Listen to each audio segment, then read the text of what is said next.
I'd like to take an opportunity in a human mind egoistic way to discuss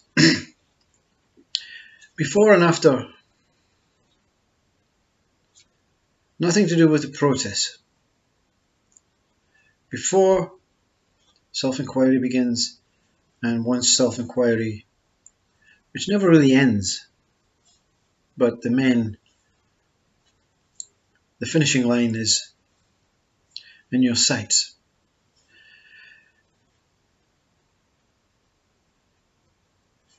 Self-inquiry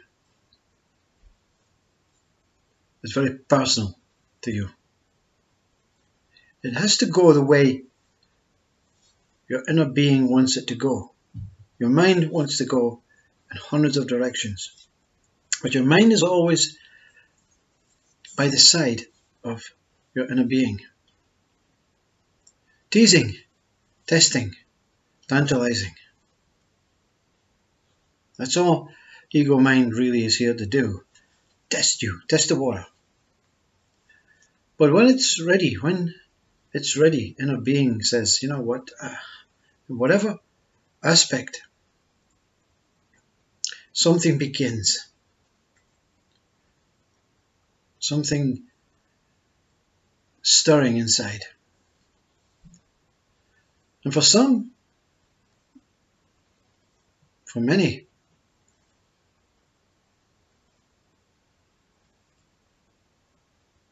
it comes through states of frustration, insecurity, failure, anger.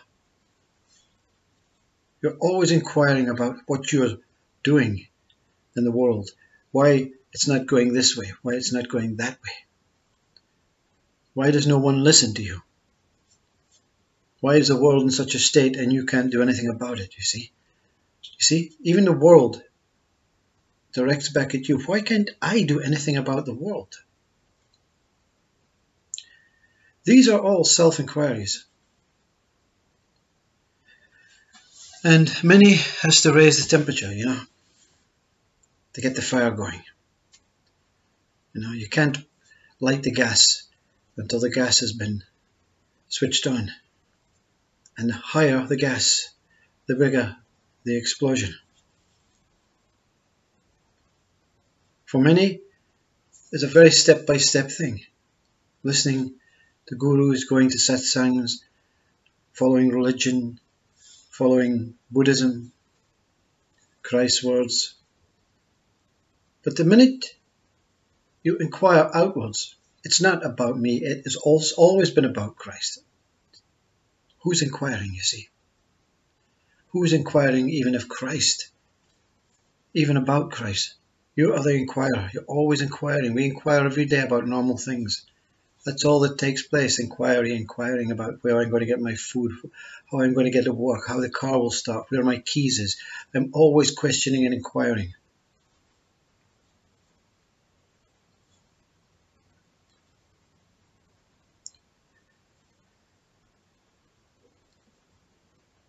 These words are just reaffirmations, confirmations. You're going to get a shock, you see. Something is going to shock. In whatever way you're inquiring, something's going to bite you. It may be a nibble. It may be a ferocious, total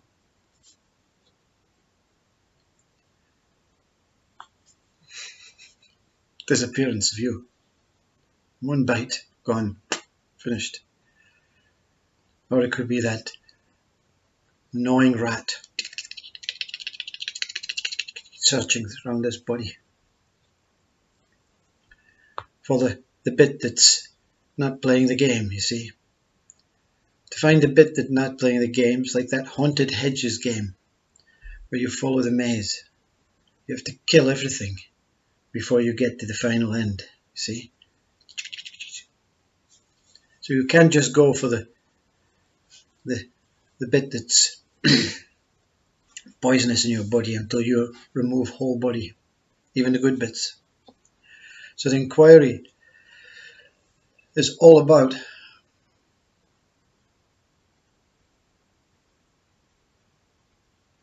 not doing anything. Eckhart Tolle's inquiry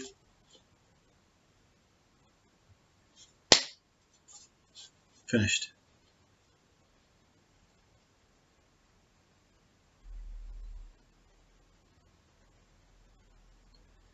But the inquiry of starting the fire, because this is the fire beginning, the fire is burning, the inquiry has begun.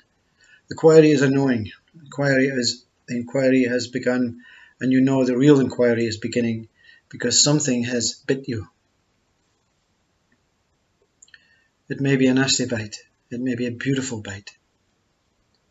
It may be, like I say, a whole gorging mouth swallowing you up.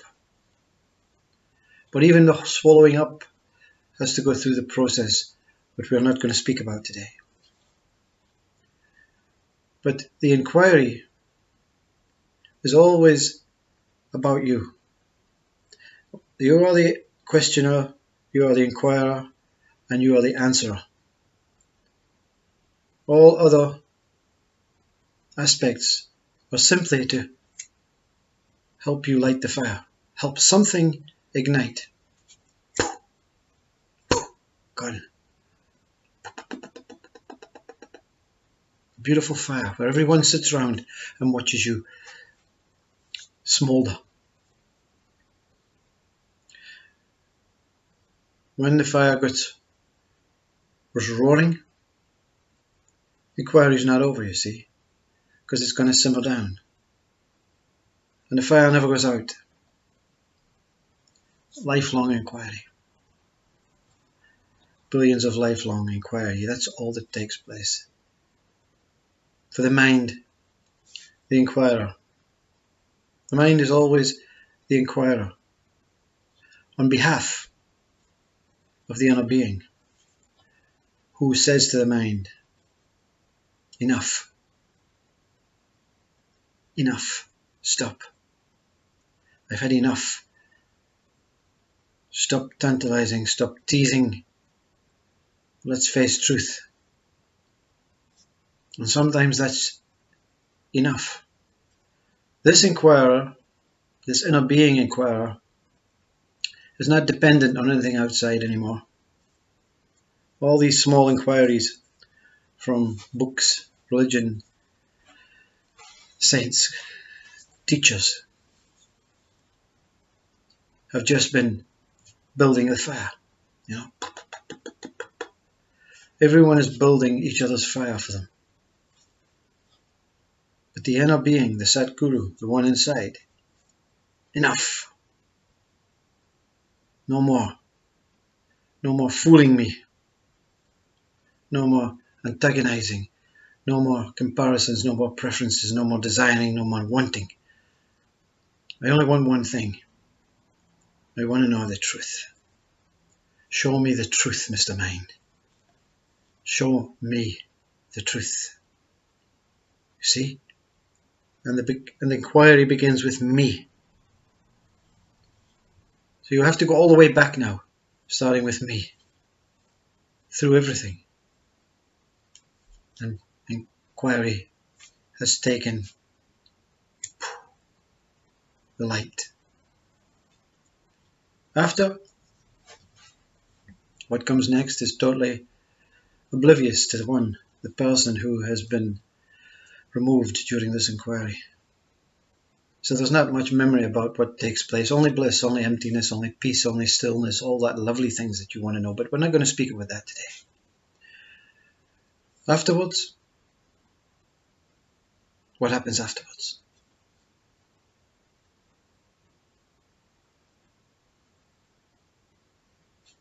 No more inquiring. No more questions, no more answers. Everything has been answered through the process, through the knowledge, through the knowing. So what do you do after fire is going out? You simply smolder. Smolder and smolder in this and bask in this beautiful embers that glow. Never not inwards, never not outwards. glowing always. And the smouldering is like someone gently, every now and then, putting the rod in and poking the fire. Oh, yeah, you nearly fell asleep again. You return as some sort of thing, some sort of form, some sort of human idea. Everything is now seen that whatever was taking place before inquiry was simply a dream, an illusion, a fantasy. Because you were not present. You see, your inner being says to the mind, enough. I'm tired. I don't want to go walk about all over the place. I want to remain here in presence. I want the answer now. And Eckhart Tolle says, now. The power of now. After inquiry, there is only the present moment. Past memory, when memory goes, only present moment can remain. You're always in the moment, you see. You're always, whatever comes, you are with it. 100%, 1000%, billion% with it. Memory does not bother you anymore. Past does not bother you. There are images and fluctuation of mind saying, look, past. But it's for a reason this time. It's to show you what you overcome. Something that you are overcame this illusion. And the parts of the illusion of past was the mind pointing and the ego mind ignoring. And it had to be the merging of the two. That's why you inquired, you see. That's why the inquiry began. I can't go any further forward until I overcome what this two minds were arguing about. So after enlightenment, after fire smouldering, a person is able to come forward again and analyze. That's why so many speakers come and say, this is what happened. This is what could happen. It's all about you, pointing at you all the time. Because the inquiry after is a realization that only one person can help, can find and solve. And that one person is within. But when you go within, and the Sadguru, the inner being, fights duels with mind, and puts the last blade in, you realize that this all within is everything that is out with. The merging then of this Sadguru is a realization that the Sadguru is everything, every other guru, every other person, every other animal, nature, moment, experience, universe, planet. And this one has to be projecting all of this out. So all the gurus, all the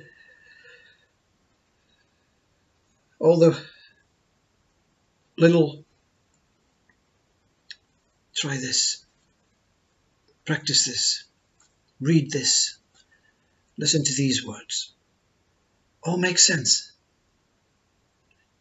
And a realization is that we're all speaking the same language. We're all inquiring. We're all inquiring for the same inquiry. For peace, emptiness, and stillness, and truth. Peace, emptiness, and stillness is all that exists, appearing as all this. We're like glove puppets out of ourself, you see. Because we are disconnected and we can leave, our feet can leave the ground, we think, no, we're singular, we're going to float away. There's an umbilical cord within. Some call it gravity. I don't believe this anymore, you see. Science becomes a fallacy. There is no gravity, you see. You are whole-encompassing everything. See? So everything is at the same pull. Okay, let's use the word gravity. Just for science sake, just for Mr. Newton. Everything is being pulled to the same point. Every planet, every star, every particle of space, everything is being pulled to the same point. Some call it black hole, some call it void, some call it source. But nothing is disconnected from this point. No thing or no nothing thing is disconnected from this point. This is the beginning that Rumi speaks about. But there's no real beginning, because at the other side of the point, the mystery, as Papaji says, it stares you in the face. This is true revelation. This is where knowledge comes from. This is where all these words come from. Our minds in human put it in a human mind state. That's why some don't understand the words that this one speaks. The minds who are enlightened, I don't mean who are enlightened, who have experienced a dissolution of some sort of spiritual, overly spiritual mind, understands different words. There's no importance. Human words, spiritual words, God words, Christ words, Buddha words, all words lead you to the truth, but not them all. See, the ones that ego has borrowed and manipulated, like society, as UG speaks about, all these isms, all these words, all these adjectives, verbs, the description, the story, is ego. Pure words, I, is, it,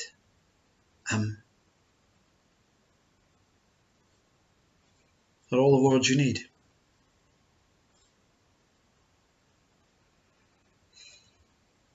So, after inquiry, the inquiry analyzes before and after. See? Middle is the reward, the revelation, the beauty, the bliss. After, celebration. Before, misery, until the match has been lit.